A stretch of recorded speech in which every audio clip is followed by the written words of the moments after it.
The group of trees was reached, and each conformed to the geographer's rigorous regulations.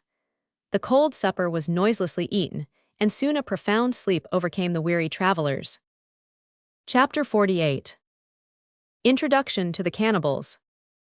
The next morning at break of day, a dense fog was spreading heavily over the river, but the rays of the sun were not long in piercing the mist, which rapidly disappeared under the influence of the radiant orb.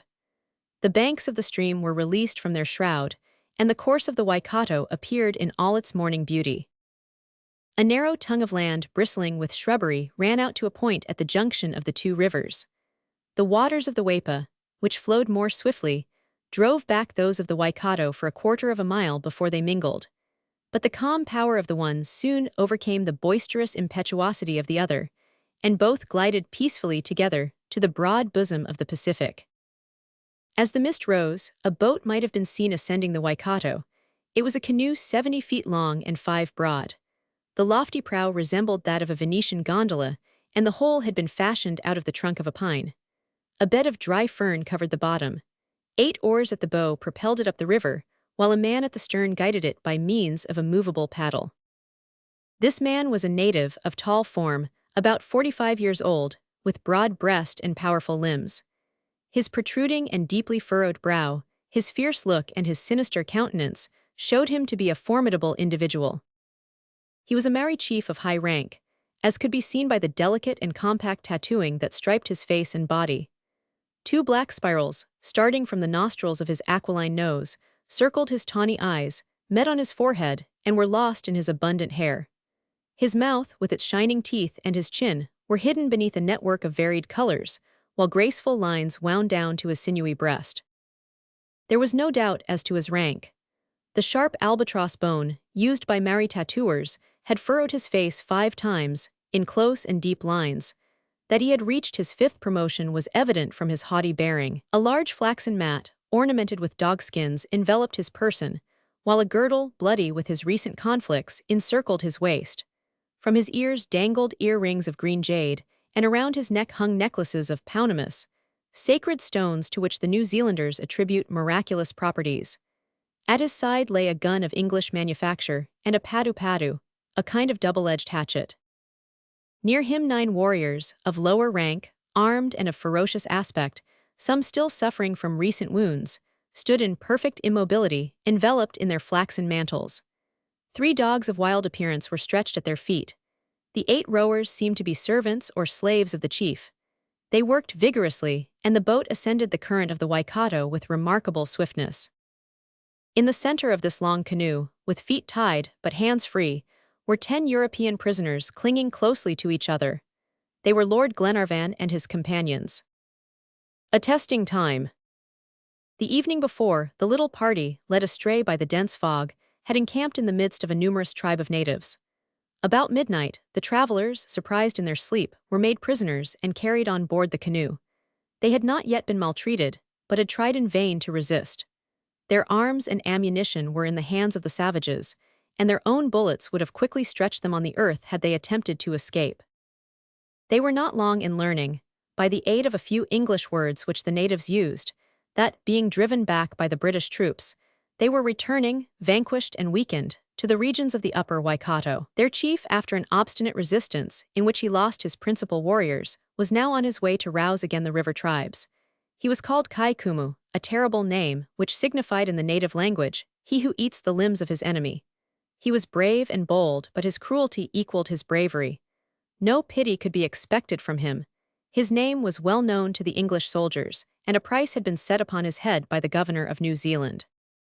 This terrible catastrophe had come upon Glenarvan just as he was about reaching the long-desired harbor of Auckland, whence he would have returned to his native country. Yet, looking at his calm and passionless countenance, you could not have divined the depth of his anguish, for in his present critical situation he did not betray the extent of his misfortunes.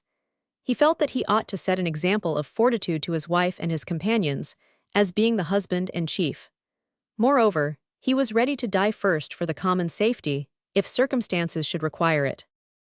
Chiefs, civilized and uncivilized. His companions were worthy of him.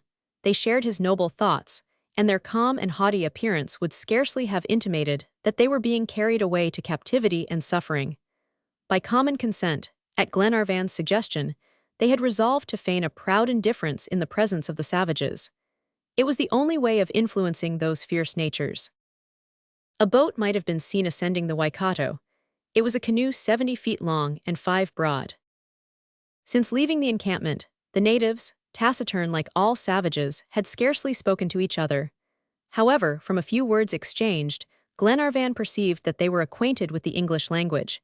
He therefore resolved to question the chief in regard to the fate that was in store for them. Addressing Kaikumu, he said in a fearless tone, "Where are you taking us, chief?" Kaikumu gazed at him coldly without answering. "Say, what do you expect to do with us?" continued Glenarvan. The chief's eyes blazed with a sudden light, and in a stern voice he replied, "To exchange you, if your friends will ransom you, to kill you if they refuse." Glenarvan asked no more, but hope returned to his heart. Doubtless, some chiefs of the Maori tribe had fallen into the hands of the English, and the natives would attempt to recover them by way of exchange. Their situation, therefore, was not one for despair. Meantime, the canoe rapidly ascended the river. Paganel, whose changeable disposition carried him from one extreme to another, had regained his hopefulness. He believed that the Maoris were sparing them the fatigue of their journey to the English settlements, and that they were certain to arrive at their destination. He was, therefore, quite resigned to his lot, and traced on his map the course of the Waikato across the plains and valleys of the province. Lady Helena and Mary Grant, suppressing their terror, conversed in low tones with Glenarvan, and the most skillful physiognomist could not have detected on their faces the anxiety of their hearts. The Waikato River is worshipped by the natives, as Paganel knew, and English and German naturalists have never ascended beyond its junction with the Waipa. Whither did Kaikumu intend to take his captives? The geographer could not have guessed if the word Taupo, frequently repeated, had not attracted his attention. By consulting his map, he saw that this name was applied to a celebrated lake in the most mountainous part of the island, and that from it the Waikato flows. Paganel, addressing Captain Mangles in French, so as not to be understood by the savages, asked him how fast the canoe was going. The captain thought about 3 miles an hour. "Then," replied the geographer, "if we do not travel during the night, our voyage to the lake will last about 4 days." "But whereabouts are the English garrisons?" asked Glenarvan. "It is difficult to say," replied Paganel. "At all events, the war must have reached the province of Taranaki, and probably the troops are collected beyond the mountains, on the side of the lake where the habitations of the savages are concentrated." "God grant it," said Lady Helena. Glenarvan cast a sorrowful glance at his young wife and Mary Grant, exposed to the mercy of these fierce natives, and captives in a wild country, far from all human assistance. But he saw that he was watched by Kaikumu, and not wishing to show that one of the captives was his wife, he prudently kept his thoughts to himself, and gazed at the banks of the river with apparent indifference. Accessions and progress. The sun was just sinking below the horizon as the canoe ran upon a bank of pumice stones, which the Waikato carries with it from its source in the volcanic mountains. Several trees grew here, as if designed to shelter an encampment. Kaikumu landed his prisoners. The men had their hands tied, the ladies were free. All were placed in the center of the encampment, around which large fires formed an impassable barrier.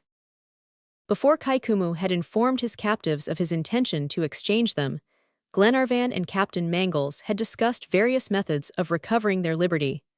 What they could not venture in the boat they hoped to attempt on land, at the hour for encamping, under cover of the night. But since Glenarvan's conversation with the chief, it seemed wise to abandon this design. They must be patient. It was the most prudent plan. The exchange offered chances that neither an open attack nor a flight across these unknown regions could afford. Many circumstances might indeed arise that would delay, and even prevent, such a transaction. But still it was better to await the result. What, moreover, could 10 defenseless men do against 30 well-armed savages? Besides, Glenarvan thought it likely that Kaikumu's tribe had lost some chief of high rank whom they were particularly anxious to recover, and he was not mistaken. The next day the canoe ascended the river with increased swiftness. It stopped for a moment at the junction of a small river which wound across the plains on the right bank. Here another canoe, with 10 natives on board, joined Kaikumu. The warriors merely exchanged salutations, and then continued their course. The newcomers had recently fought against the English troops, as could be seen by their tattered garments, their gory weapons, and the wounds that still bled beneath their rags. They were gloomy and taciturn, and with the indifference common to all savage races, paid no attention to the captives. Towards evening, Kaikumu landed at the foot of the mountains, whose nearer ridges reached precipitously to the riverbank. Here 20 natives, who had disembarked from their canoes, were making preparations for the night. Fires blazed beneath the trees. A chief, equal in rank to Kaikumu, advanced with measured pace, and rubbing his nose against that of the latter, saluted him cordially. The prisoners were stationed in the center of the encampment and guarded with extreme vigilance. The next morning the ascent of the Waikato was resumed. Other boats came from various affluents of the river. 60 warriors, evidently fugitives from the last insurrection, had now assembled and were returning, more or less wounded in the fray, to the mountain districts. Sometimes a song arose from the canoes as they advanced in single file. One native struck up the patriotic ode of the mysterious Pish, the national hymn that calls the Maoris to battle. The full and sonorous voice of the singer waked the echoes of the mountains, and after each stanza, his comrades struck their breasts and sang the warlike verses in chorus. Then they seized their oars again, and the canoes were headed upstream. During the day, a singular sight enlivened the voyage. About 4 o'clock the canoe, without lessening its speed, guided by the steady hand of the chief, dashed through a narrow gorge. Eddies broke violently against numerous small islands, which rendered navigation exceeding dangerous. Never could it be more hazardous to capsize, for the banks afforded no refuge, and whoever had set foot on the porous crust of the shore would probably have perished. At this point the river flowed between warm springs. Oxide of iron colored the muddy ground a brilliant red, and not a yard of firm earth could be seen. The air was heavy with a penetrating sulphurous odor. The natives did not regard it, but the captives were seriously annoyed by the noxious vapors exhaled from the fissures of the soil and the bubbles that burst and discharged their gaseous contents. Yet, however disagreeable these emanations were, the eye could not but admire this magnificent spectacle. At this point, the river flowed between warm springs, and not a yard of firm earth could be seen. The canoes soon after entered a dense cloud of white smoke, whose wreaths rose in gradually decreasing circles above the river. On the shores 100 geysers, some shooting forth masses of vapor, and others overflowing in liquid columns, varied their effects, like the jets and cascades of a fountain. It seemed as though some engineer was directing at his pleasure the outflowings of these springs, as the waters and vapor, mingling in the air, formed rainbows in the sunbeams. For 2 miles the canoes glided within this vapory atmosphere, enveloped in its warm waves that rolled along the surface of the water. Then the sulphurous smoke disappeared, and a pure swift current of fresh air refreshed the panting voyagers. The region of the springs was passed. Before the close of the day 2 more rapids were ascended, and at evening Kaikumu encamped 100 miles above the junction of the 2 streams. The river now turned towards the east, and then again flowed southward into Lake Taupo. The next morning Jacques Paganel consulted his map and discovered on the right bank Mount Tabara, which rises to the height of 3,000 feet. At noon, the whole fleet of boats entered Lake Taupo, and the natives hailed with frantic gestures a shred of cloth that waved in the wind from the roof of a hut. It was the national flag. Chapter 49. A momentous interview.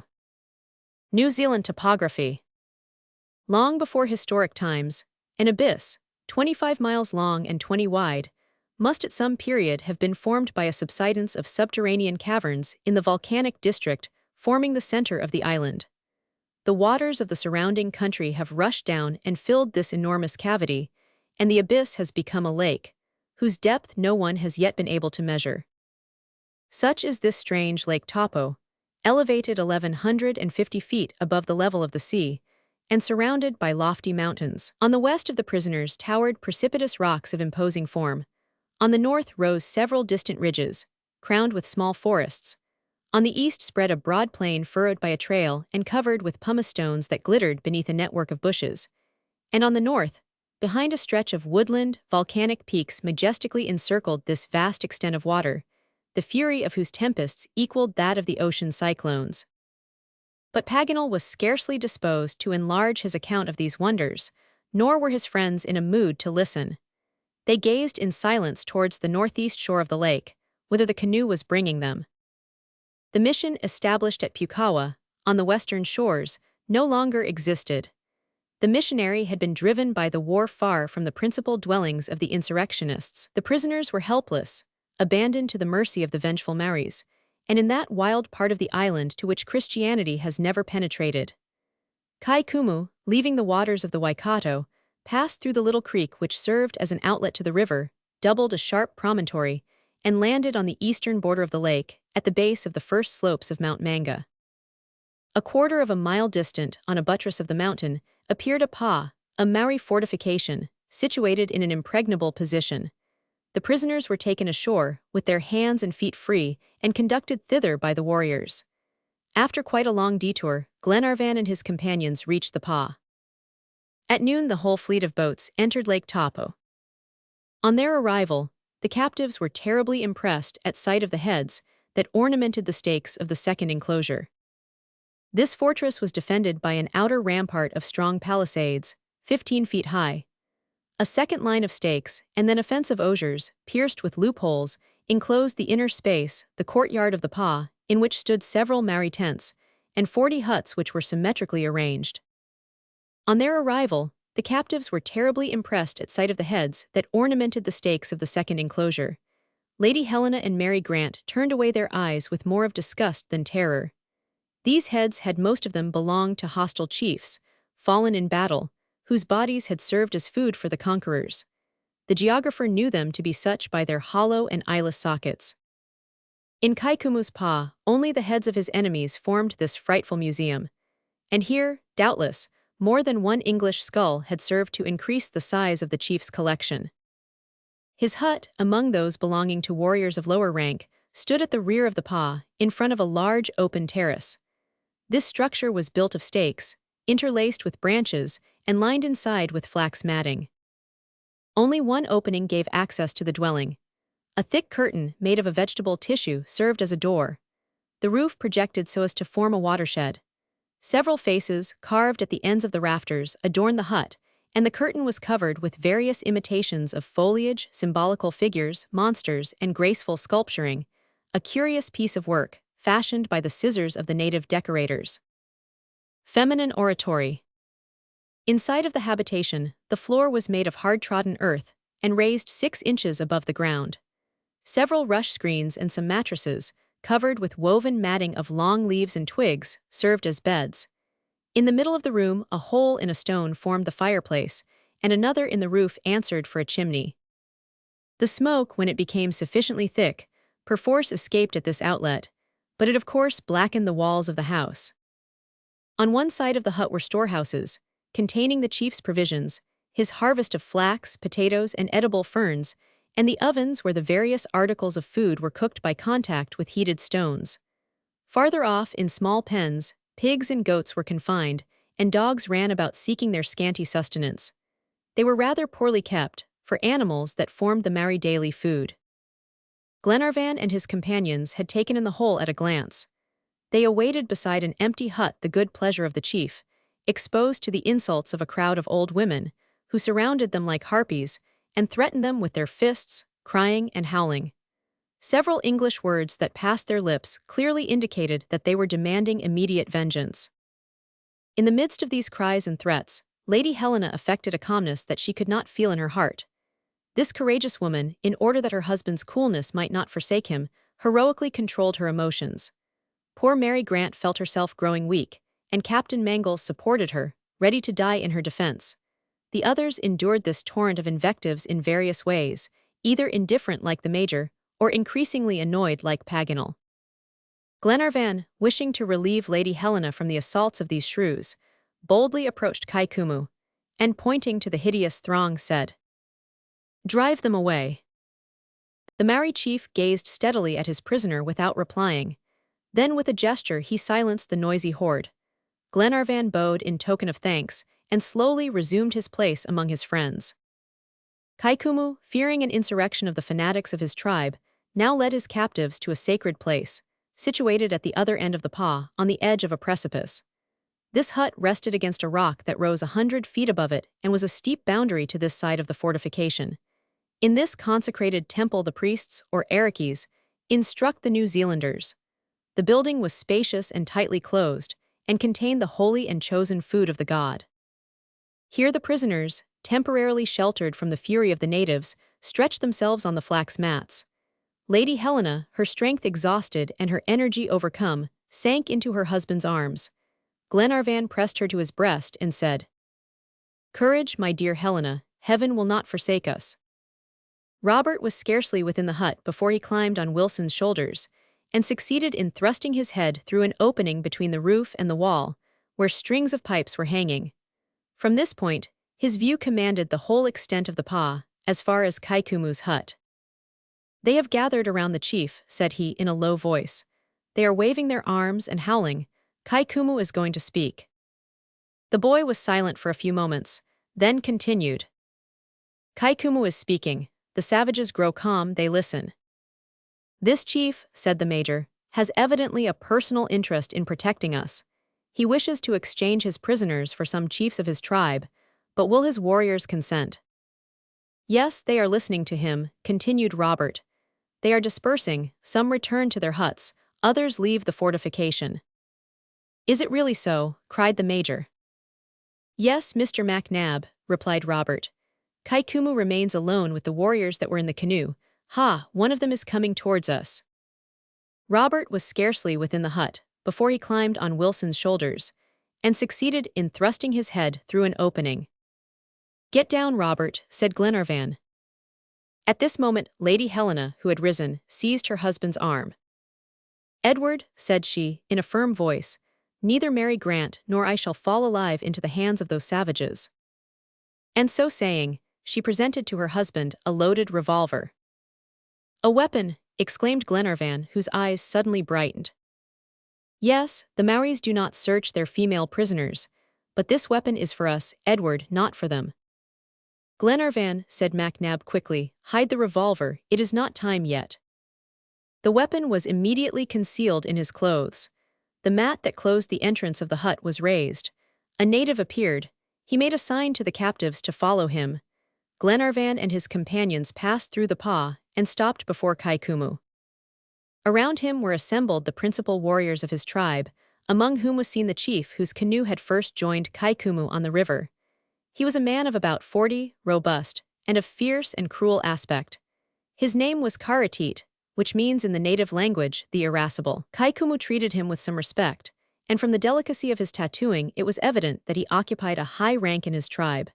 An observer, however, would have detected a rivalry between the two chiefs. The major, indeed, perceived that Karatit's influence surpassed that of Kaikumu.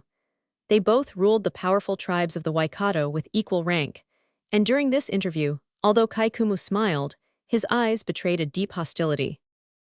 He now questioned Glenarvan. "You are English," said he. "Yes," replied Glenarvan, without hesitation, for this nationality would probably facilitate an exchange.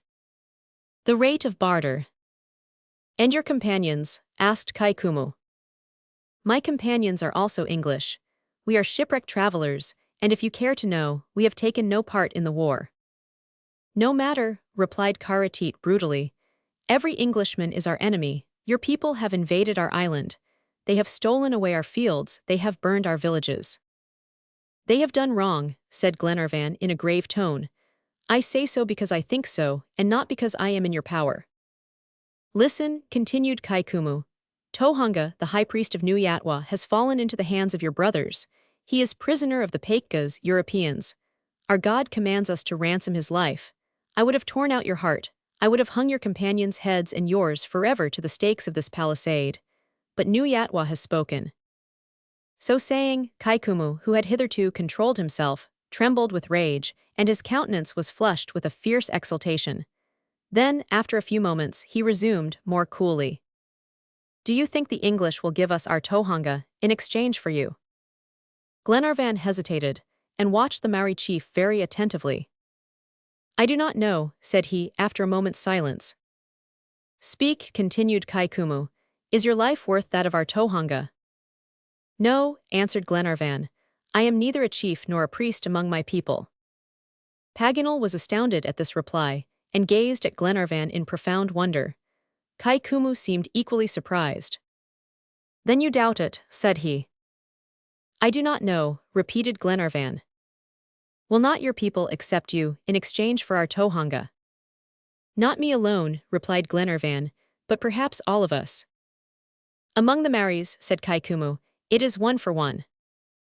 "Offer these ladies first in exchange for your priest," answered Glenarvan, pointing to Lady Helena and Mary Grant.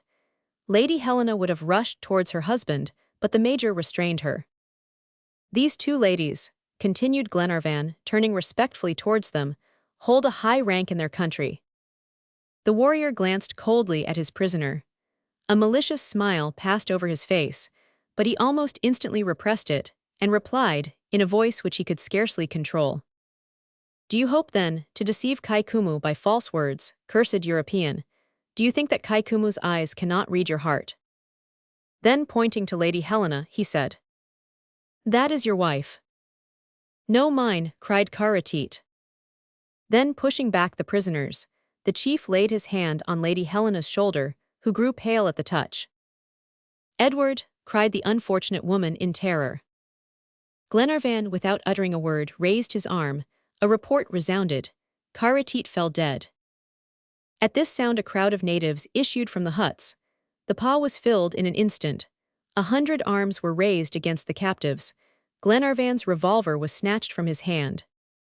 Kai-Koumou cast a strange look at Glenarvan, and then, guarding with one hand the person of him who had fired, he controlled with the other the throng that was rushing upon the Europeans.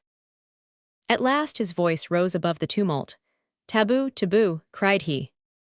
At last his voice rose above the tumult. "Taboo, taboo," cried he. At this word, the crowd fell back before Glenarvan and his companions, thus temporarily preserved by a supernatural power. A few moments after they were led back to the temple that served as their prison, but Robert, Grant, and Paganel were no longer with them. Chapter 50. The Chief's Funeral. Kai-Koumou, according to a custom quite ordinary in New Zealand, joined the rank of priest to that of chief, and could, therefore, extend to persons or objects the superstitious protection of the taboo. The taboo, which is common to the tribes of Polynesia, has the power to prohibit at once all connection with the object or person tabooed. According to the Maori religion, whoever should lay his sacrilegious hand on what is declared taboo would be punished with death by the offended god. And in case the divinity should delay to avenge his own insult, the priests would not fail to excite his anger. As for the prisoners confined in the temple, the taboo had rescued them from the fury of the tribe. Some of the natives, the friends and partisans of Kai-Koumou, had stopped suddenly at the command of their chief, and had protected the captives. The tortures of suspense. Glenarvan, however, was not blind to the fate that was reserved for him. Only his death could atone for the murder of a chief. Among savage races, death is always preceded by a protracted torture. He therefore expected to cruelly expiate the righteous indignation that had nerved his arm, but hoped that Kai-Koumou's rage would fall only on himself. What a night he and his companions passed! Who could depict their anguish or measure their sufferings? Neither poor Robert nor brave Paganel had reappeared, but how could they doubt their fate? Were they not the first victims of the natives' vengeance? All hope had vanished even from the heart of the Major, who did not easily despair. John Mangles felt himself growing mad at sight of the sad dejection of Mary Grant, thus separated from her brother. Glenarvan thought of that terrible request of Lady Helena, who, rather than yield to torture or slavery, preferred to die by his hand. Could he summon this fearful courage? As for an escape, that was plainly impossible. 10 warriors, armed to the teeth, guarded the entrance of the temple. Morning came at last. There had been no communication between the natives and the prisoners. The hut contained a considerable quantity of food, which the unfortunates scarcely touched. Hunger gave place to grief. The day passed without bringing a change or a hope. Doubtless the hour for the dead chief's funeral and their torture would be the same. However, although Glenarvan concluded that Kai-Koumou must have abandoned all idea of exchange, the Major on this point retained a gleam of hope. "Who knows," said he, reminding Glenarvan of the effect produced upon the chief by the death of Karateet. Who knows but that Kaikumu in reality feels obliged to you? But in spite of these observations, Glenarvan would no longer hope. The next day also passed away without the preparations for torture being made. The reason of the delay was this. The Maoris believe that the soul, for 3 days after death, inhabits the body of the deceased, and therefore during this time the corpse remains unburied. This custom was rigorously observed, and for 2 days the pa was deserted. Captain Mangles frequently stood on Wilson's shoulders and surveyed the fortification. No native was seen, only the sentinels guarded in turn at the door of their prison. But on the 3rd day the huts were opened. The savages, men, women, and children, to the number of several hundreds, assembled in the pa, silent and calm. Kaikumu came out of his house, and surrounded by the principal warriors of his tribe, took his place on a mound several feet high in the center of the fortification. The crowd of natives formed a semicircle around him, and the whole assembly preserved absolute silence. At a sign from the chief, a warrior advanced towards the temple. "Remember," said Lady Helena to her husband. Glenarvan clasped his wife to his heart. At this moment, Mary Grant approached John Mangles. "Lord and Lady Glenarvan," said she, "I think that, if a wife can die by the hand of her husband to escape a degrading existence, a maiden can likewise die by the hand of her lover. John, for I may tell you at this critical moment, have I not long been your betrothed in the depths of your heart? May I rely upon you, dear John, as Lady Helena does upon Lord Glenarvan?" "Mary," cried the young captain in terror, "ah, dear Mary." He could not finish. The mat was raised, and the captives were dragged towards Kaikumu. The 2 women were resigned to their fate, while the men concealed their anguish beneath a calmness that showed superhuman self-control. They came before the chief, who did not delay sentence. "You killed Karateet," said he to Glenarvan. "I did. The beginning of the end. You shall die tomorrow at sunrise." "Alone?" inquired Glenarvan, whose heart beat quickly. "What, as if our Tohunga's life were not more precious than yours?" cried Kaikumu, whose eyes expressed a fierce regret. At this moment a commotion took place among the natives. Glenarvan cast a rapid glance around him. The crowd opened, and a warrior, dripping with sweat and overcome with fatigue, appeared. As soon as Kaikumu perceived him, he said in English, evidently that he might be understood by the captives, "You come from the camp of the Palefaces?" "Yes," replied the Maori. "You saw the prisoner, our Tohunga?" "I did." "Is he living?" "He is dead, the English have shot him." The fate of Glenarvan and his companions was settled. "You shall all die tomorrow at daybreak," cried Kaikumu. The unfortunates were therefore to suffer a common death. Lady Helena and Mary Grant raised towards heaven a look of thankfulness. The captives were not taken back to the temple. They were to attend that day the funeral of the dead chief, and the bloody ceremonies connected therewith. A party of natives conducted them to the foot of an enormous kuti, where these guardians remained without losing sight of their prisoners. The rest of the tribe, absorbed in their official mourning, seemed to have forgotten them. The customary 3 days had elapsed since the death of Karateet. The soul of the deceased had therefore forever abandoned its mortal abode. The sacred rites began. The body was carried to a small mound in the center of the fortification, clothed in splendid costume and enveloped in a magnificent flaxen mat. The head was adorned with plumes and wore a crown of green leaves. The face, arms, and breast had been rubbed with oil and therefore showed no mortification. The parents and friends of the deceased came to the foot of the mound, and all at once, as if some director were beating time to a funeral dirge, a great concert of cries, groans, and sobs arose on the air. They mourned the dead in plaintive and modulated cadences. His relations struck their heads together, his kinswomen lacerated their faces with their nails, and showed themselves more lavish of blood than of tears. These unfortunate females conscientiously fulfilled their barbarous duty. But these demonstrations were not enough to appease the soul of the deceased, whose wrath would doubtless have smitten the survivors of his tribe, and his warriors, as they could not recall him to life, wished that he should have no cause to regret in the other world the happiness of this.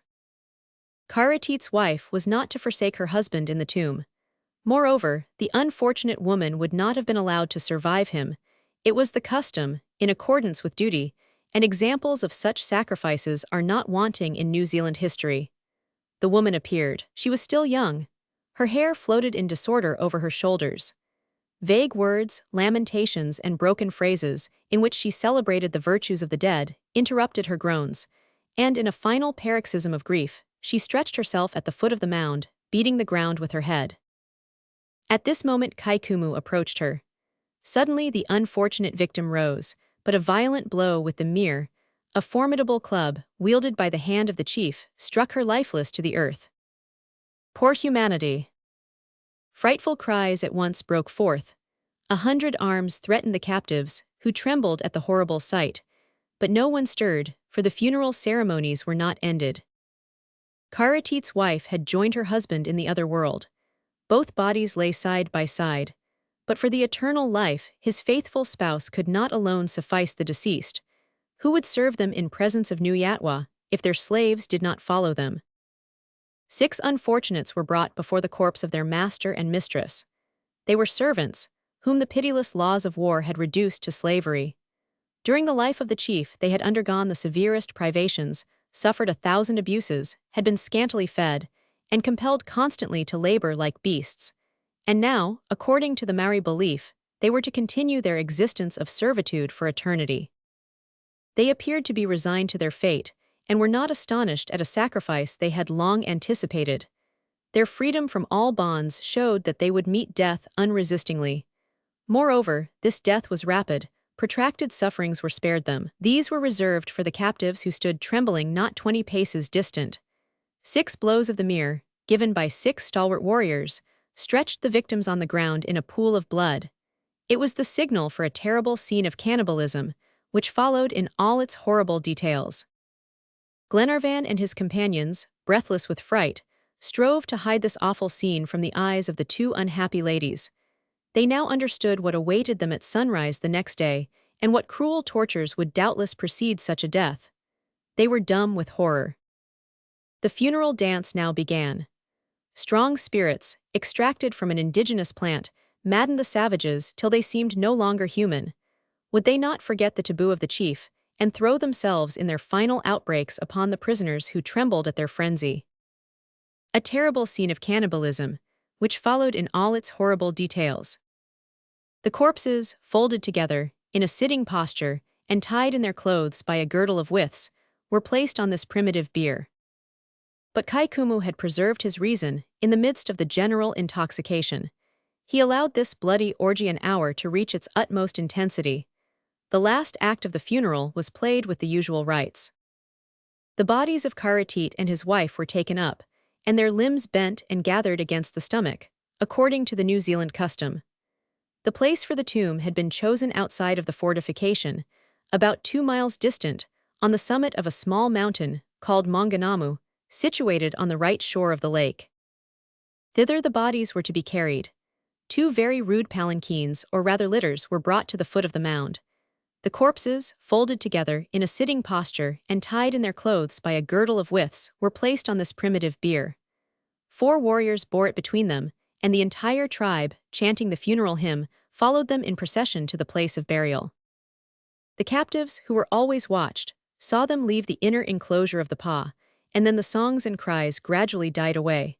For about half an hour, this funeral escort continued in sight, in the depths of the valley. Finally, they perceived it again winding along the mountain paths. The distance gave a fantastic appearance to the undulating movements of the long, sinuous column. The tribe stopped at the summit of the mountain, which was 800 feet high, at the place prepared for Karatit's interment. A common Maori would have had only a hole and a heap of stones for a grave, but for a powerful and dreaded chief, destined doubtless for a speedy deification, a tomb worthy of his exploits was reserved. The last night. The sepulchre had been surrounded by palisades, while stakes, ornamented with faces reddened with ochre, stood beside the grave where the bodies were to lie. The relatives had not forgotten that the Wadwa, the spirit of the dead, feeds on substantial nourishment like the body during this perishable life. Food had therefore been deposited in the enclosure, together with the weapons and clothes of the deceased. Nothing was wanting for the comfort of the tomb.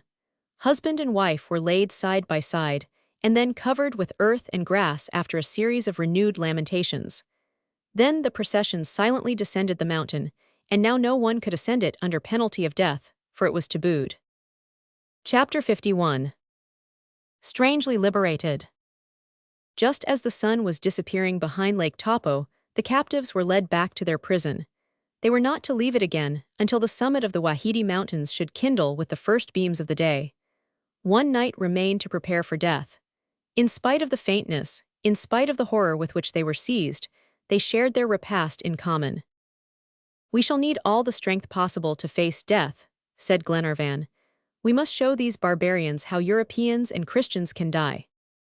The meal being finished, Lady Helena repeated the evening prayer aloud, while all her companions with uncovered heads joined her. Having fulfilled this duty and enjoyed this privilege, the prisoners embraced each other. Lady Helena and Mary Grant then retired to one corner of the hut and stretched themselves upon a mat. Sleep, which soothes all woes, soon closed their eyes, and they slumbered in each other's arms, overcome by fatigue and long wakefulness. Glenarvan, taking his friends aside, said, "My dear companions, our lives and those of these poor ladies are in God's hands. If heaven has decreed that we shall die tomorrow, we can, I am sure, die like brave people, like Christians, ready to appear fearlessly before the final judge. God, who does read the secrets of the soul, knows that we are fulfilling a noble mission. If death awaits us instead of success, it is His will. However severe His decree may be, I shall not murmur against it. But this is not death alone, it is torture, disgrace, and here are two women." Glenarvan's voice, hitherto firm, now faltered. He paused to control his emotion. After a moment's silence, he said to the young captain, "John, you have promised Mary Grant what I have promised Lady Helena. What have you resolved?" "This promise," replied John Mangles, "I believe I have the right in the sight of God to fulfill." "Yes, John, but we have no weapons." "Here is one," answered John, displaying a poniard. "I snatched it from Karateet's hands when he fell at your feet. My lord, he of us who survives the other shall fulfill this vow."